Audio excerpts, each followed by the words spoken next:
ঢাকা বিশ্ববিদ্যালয়ের প্রো ভিসির পদত্যাগ সহ ৭ কলেজের ৬ দাবি থানা ঘেরাওয়ের আলটিমেটাম। ৮১২ কোটি টাকা আত্মসাতের অভিযোগে তারিক সিদ্দিকের বিরুদ্ধে মামলা, খতিয়ে দেখা হচ্ছে জাফর ইকবালের সংশ্লিষ্টতা। এবং ইসলামী আন্দোলনের সাথে বিএনপির বৈঠক, নির্বাচন সহ ১০ দফা নিয়ে ঐক্যমত।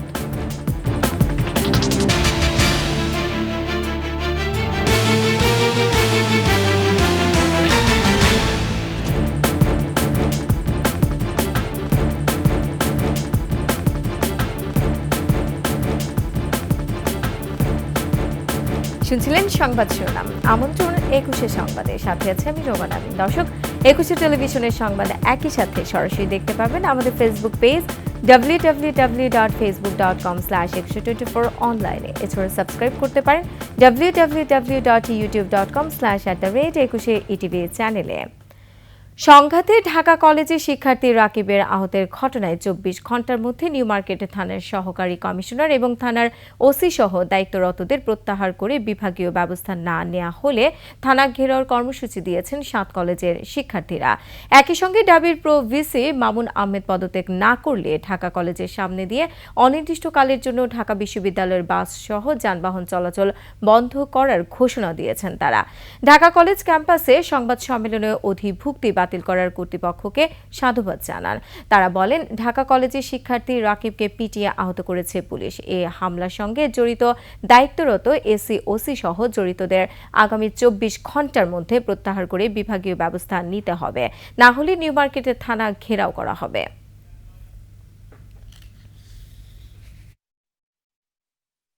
আমাদের ৬ দফা দাবি অনতিবিলম্বে মেনে নিবে, না হলে ২৪ ঘন্টা পরবর্তী আমরা কঠোর থেকে কঠোর অবস্থানে যাব এবং এই কর্মসূচি কিন্তু ঢাকা ব্লকেট কর্মসূচি হতে পারে।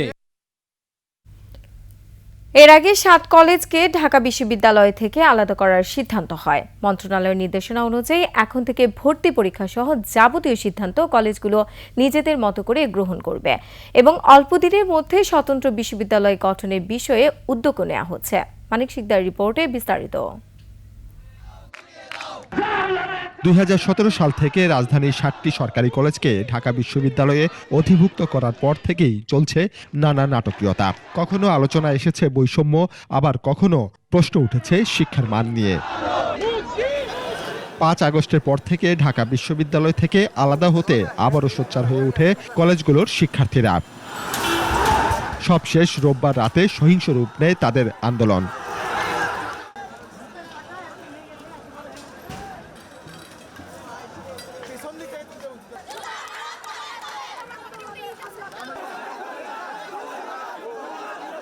অবশেষে টনক নড়ে কর্তৃপক্ষের। শিক্ষার্থীদের আলটিমেটামের পর ঘোষণা আসে কলেজগুলোকে ঢাকা বিশ্ববিদ্যালয়ের অধিমুক্ত করার। কলেজগুলোর ২০২৪-২৫ শিক্ষাবর্ষের ভর্তি পরীক্ষাও আলাদাভাবে অনুষ্ঠানের সিদ্ধান্ত আসে। বিষয়টিকে স্বাগত জানালেও সব দাবি মানা হয়নি বলে অভিযোগ আন্দোলনকারীদের। আমরা চাবো যে আমাদের সকল দাবিগুলো খুব দ্রুত সময়ের মধ্যে মানা হবে। যিনি আসলে শিক্ষার্থীদের সাথে বাজে বিহেভ করেছে, তিনি কিন্তু ক্ষমা চাননি, তিনি কিন্তু তাকে কিন্তু অপসারণ করা হয়নি এবং আমরা এটাও শুনেছি যে তিনি লবিং করার মাধ্যমে ওইখানে নিয়োগ পেয়েছেন। সংশ্লিষ্ট কলেজগুলোর অধ্যক্ষরা বলছেন, ছাত্রদের উত্থাপিত সব দাবি নিয়ে আলোচনা হয়েছে এবং সংকটের অবসান হতে যাচ্ছে। সিদ্ধান্ত এটা হয়েছে যে ঢাকা বিশ্ববিদ্যালয়ে ভর্তিটা হচ্ছে না, কারণ ছাত্রদের দাবির মধ্যে এটা ছিল যে তারা এই বিশ্ববিদ্যালয়ে আন্ডার ভর্তি চায় না। এটা কিন্তু সুস্পষ্ট। সেই জায়গাটা একেবারে কনক্রিট যে এই ভর্তির এই যে কামিং যে ভর্তি, এটা ঢাকা বিশ্ববিদ্যালয়ের আন্ডারে হচ্ছে না। নতুন বিশ্ববিদ্যালয় গঠনের ব্যাপারেও আলোচনা চলছে বলে জানান ঢাকা কলেজের অধ্যক্ষ। তারা এরকম একটা প্রতিষ্ঠানের কথা চিন্তা করেছেন বলে একটি কমিটি গঠিত হয়েছে। তারাও স্পষ্টভাবে বলেছেন যে ঢাকা বিশ্ববিদ্যালয় এবং জাতীয় বিশ্ববিদ্যালয়ের বাইরে আলাদা একটা প্রতিষ্ঠান গড়ে তোলা। এতদিন অধিভুক্ত থাকা ৭ কলেজগুলো হলো Dhaka college, Eden college, Titumir college, Bangla college, Kobi Nazrul college, Badrunnesa college, Suhrawardy college. Manik Sikdar, ২১শে টেলিভিশন, ঢাকা। অন্যান্য প্রসঙ্গ, দেশে 4টি বিমানবন্দর নির্মাণে সাবেক প্রধানমন্ত্রী শেখ হাসিনার নিরাপত্তা উপদেষ্টা তারেক সিদ্দিকী সহ 11 জনের বিরুদ্ধে 812 কোটি টাকা আত্মসাতের অভিযোগে 4টি মামলা করেছে দুদক। এছাড়া নিম্নমানের ইভিএম মেশিন কিনে রাষ্ট্রের 4,000 কোটি টাকা গচ্ছার অভিযোগে ডাক্তার জাফর ইকবাল সহ সংশ্লিষ্টদের বিরুদ্ধে তদন্ত চলছে বলেও জানায় দুদক। সোহেল সামির রিপোর্ট। সোমবার দুপুরে দুদকের প্রধান কার্যালয়ে সাংবাদিকদের মুখোমুখি হন সংস্থাটির মহাপরিচালক। এ সময় জানান, দেশের 4টি বিমানবন্দর নির্মাণে অর্থ আত্মসাতের অভিযোগে সাবেক প্রধানমন্ত্রীর নিরাপত্তা উপদেষ্টা তারেক সিদ্দিক সহ 11 জনের বিরুদ্ধে 4টি মামলা করা হয়েছে। হযরত শাহজালাল আন্তর্জাতিক বিমানবন্দর, ঢাকায় বাস্তবায়িত installation of radar with CNS ATM, Usmani আন্তর্জাতিক বিমানবন্দর, সিলেটের সম্প্রসারণ কাজে কক্সবাজার আন্তর্জাতিক বিমানবন্দর, কক্সবাজারের রানওয়ে এবং নতুন টার্মিনাল নির্মাণ কাজে প্রচলিত ক্রয় প্রক্রিয়ার বিদ্যমান বিধান লঙ্ঘন করে প্রায় 150 কোটি টাকা আত্মসাতের অভিযোগে তারেক আহমেদ সিদ্দিকী, সাবেক প্রধানমন্ত্রী সামরিক উপদেষ্টা 10 জনের বিরুদ্ধে আজ একটি মামলা রুজু হয়েছে। রাজনৈতিক প্রভাব খাটিয়ে ও পারিতোষিকের বিনিময়ে বিদেশি ঠিকাদারি প্রতিষ্ঠানের আড়ালে অ্যারোনেস ইন্টারন্যাশনালকে কাজ পাইয়ে দেওয়ার অভিযোগ করেন দুদকের ডিজি। বিদেশি ঠিকাদারি প্রতিষ্ঠানের আড়ালে স্থানীয় প্রতিষ্ঠান অ্যারোনেস ইন্টারন্যাশনাল লিমিটেডের মাধ্যমে কাজ করে ব্রিফিংয়ে অর্থ আত্মসাৎ করে নিম্নমানের ইভিএম মেশিন কেনার সাথে জড়িতদের বিরুদ্ধে তদন্তের ঘোষণা দেন দুদক মহাপরিচালক। 618টি মেশিনের মধ্যে দৈব চয়নের মাধ্যমে কয়েকটি মেশিনের অপারেশনাল ক্যাপাসিটি যাচাই করা হয়।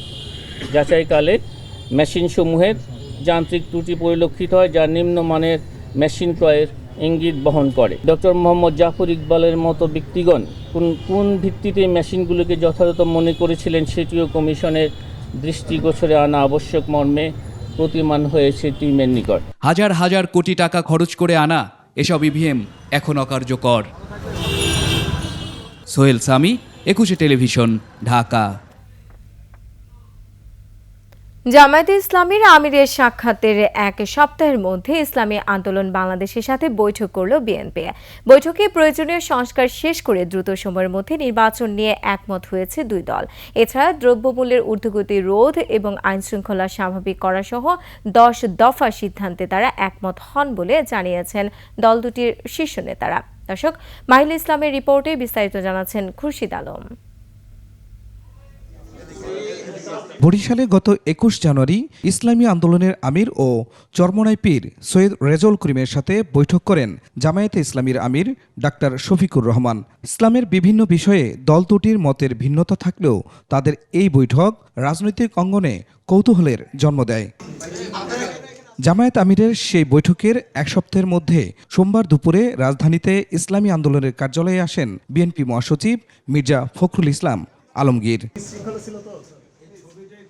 পরে দল দুটির শীর্ষ নেতাদের মধ্যে আলোচনা চলে প্রায় 2 ঘন্টা। বৈঠক শেষে যৌথ ব্রিফ করেন বিএনপি মহাসচিব ও ইসলামী আন্দোলনের আমির। 6 মাস তো প্রায় চলেই গেল, আর 1 বছরের মধ্যেই সুন্দর একটা জাতীয় নির্বাচনের ব্যবস্থা করবে, এটাই আসলে মূলত আমাদের কথা। এ সময় বিএনপি মহাসচিব জানান, ইসলামী আন্দোলনের সাথে ফলপ্রসূ আলোচনা হয়েছে। দুর্নীতিবাজ, সন্ত্রাসী, খুনি ও টাকা পাচারকারীদের দ্রুত বিচারের আওতায় এনে দৃষ্টান্তমূলক শাস্তির ব্যবস্থা করা, ভোটাধিকার সহ সকল মানবাধিকার রক্ষায় জাতীয় ঐক্যমত গড়ে তোলা, ন্যূনতম প্রয়োজনীয় সংস্কার শেষ করে দ্রুত সময়ের মধ্যে সুষ্ঠু গ্রহণযোগ্য নির্বাচনের ব্যবস্থা করা, প্রশাসনে এখন বিদ্যমান আওয়ামী ফ্যাসিবাদের দোষরদের দ্রুত অপসারণ করা, মোটামুটি ঐক্যমতে পৌঁছেছে। ফ্যাসিবাদ বিরোধী শক্তিগুলো এখন থেকে একে অপরের বিরুদ্ধে আঘাত করে আর কোনো কথা বলবে না ও ইসলামী শরিয়া বিরোধী কোনো বক্তব্য দেবে না বলেও একমত হন তারা। ইসলামী শরিয়া বিরোধী কোনো সিদ্ধান্ত নেওয়া হবে না এবং ইসলাম বিরোধী কোনো কথা কেউ বলবে না। Khurshid Alam, desk report, 21 television. সংবাদ এই পর্যায়ে একটা বিরতি নিচ্ছে, যখন ফিরছি তখন অন্যান্য খবরের সঙ্গে আরো থাকবে।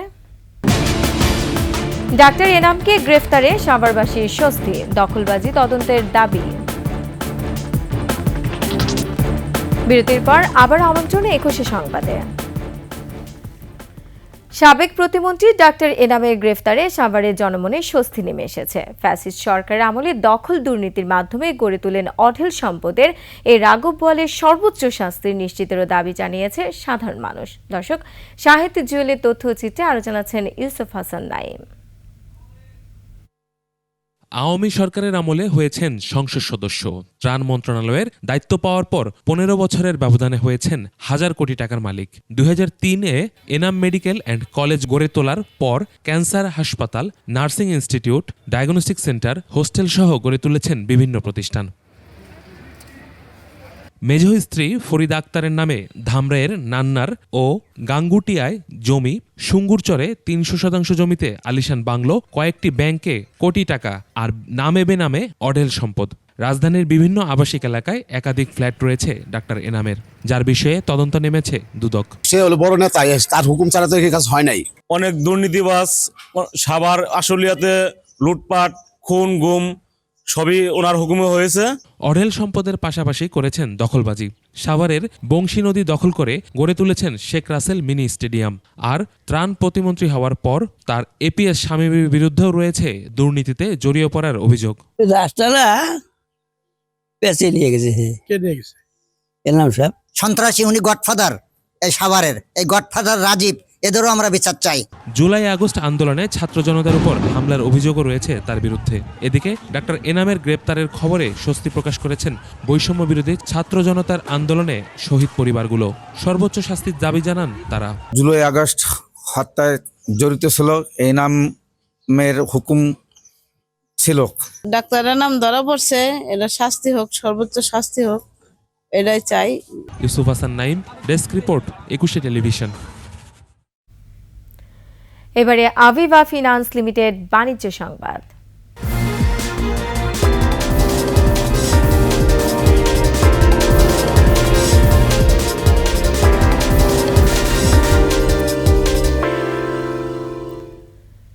শিশুদের নিয়ে কিডস টাইম ফেয়ার হয়েছে। 24শে জানুয়ারি থেকে শুরু হওয়া 3 দিন ব্যাপী এই মেলায় পার্টনার হিসেবে কাজ করছে ডেটল।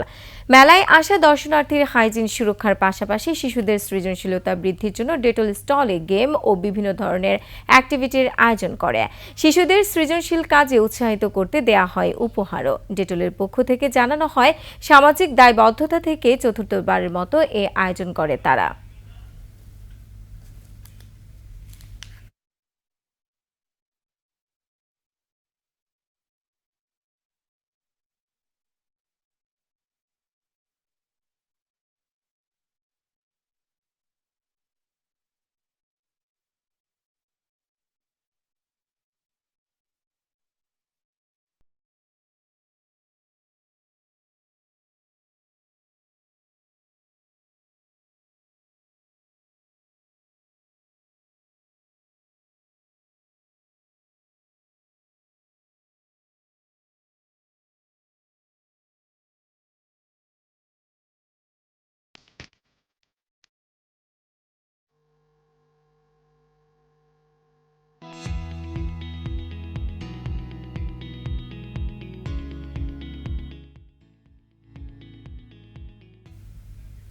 আবার নিচ্ছি সংবাদ বিরতি। যখন ফিরছি তখন অন্যান্য খবরের সঙ্গে আরো থাকবে। বিরতির পর আবার আমন্ত্রণ 21 সংবাদে। মাইলেজের ভিত্তিতে পেনশন ও আনুতোষিকে দেয়া সহ বিভিন্ন দাবিতে আজ মধ্যরাত থেকে অনির্দিষ্টকালের কর্মবিরতিতে যাচ্ছে রেলের রানিং স্টাফরা। এতে সারা দেশে রেল যোগাযোগ বন্ধ হওয়ার আশঙ্কা দেখা দিয়েছে।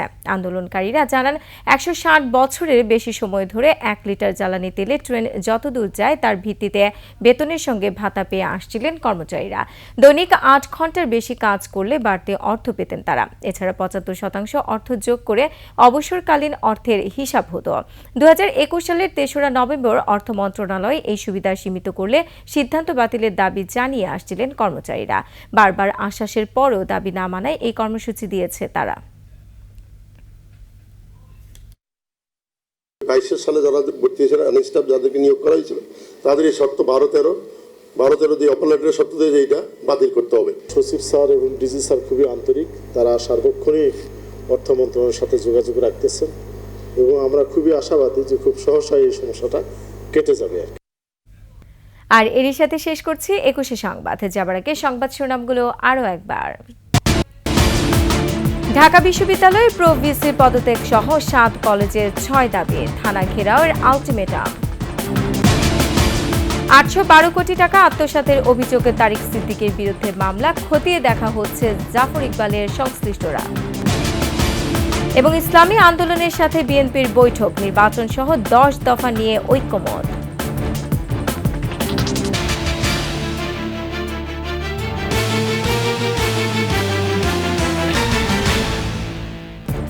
দর্শক, সর্বশেষ সংবাদ জানতে ডায়াল করুন 2021 নম্বর আর ভিজিট করুন 21-tv.com এই ওয়েবসাইটে। ফেসবুকে ভিজিট করতে পারেন www.facebook.com/2124 অনলাইনে। এছাড়া সাবস্ক্রাইব করতে পারেন www.youtube.com/21etv চ্যানেলে। এতক্ষণ সঙ্গে থাকার জন্য ধন্যবাদ। পরবর্তী সংবাদ রাত 11টায় দেখার আমন্ত্রণ রইল। 21-এর সাথেই থাকুন।